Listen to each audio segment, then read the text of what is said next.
बिदाल गटाच्या भाजपच्या उमेदवार अलका जगदाळे आणि वावरहिरे गणाचे भाजप उमेदवार राजाराम बोराटे यांच्या प्रचाराचा शुभारंभ ग्रामविकास मंत्री जयकुमार गोरे यांच्या पत्नी सोनिया गोरे यांनी शिखर शिंगणापूर येथील डॉक्टर बाबासाहेब आंबेडकर समाज मंदिरात केला।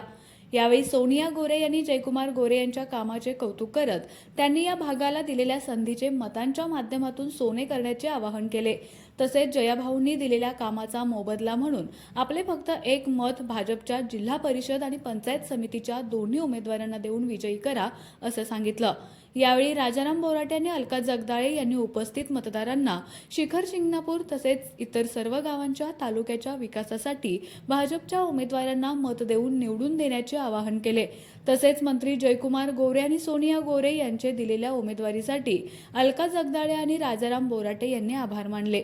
यावेळी बाळकृष्ण जगदाळे, सोमनाथ भोसले, डॉक्टर अजित दडस, सरपंच कावेरी खंदारे, हरिभाऊ बडवे, अनिल बडवे, राजेंद्र पिसे, दादासाहेब शिंगाडे, बापूराव दनाने यांच्यासह आजी माजी सरपंच, उपसरपंच, इतर मान्यवर आणि शिखर शिंगणापूरमधील भाजपचे प्रमुख कार्यकर्ते, महिला भगिनी मोठ्या संख्येने उपस्थित होत्या।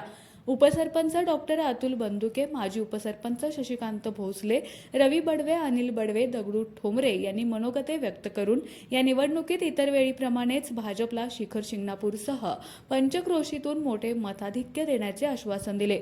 सचिन बोराटे यांनी सूत्रसंचालन व प्रास्ताविक केले।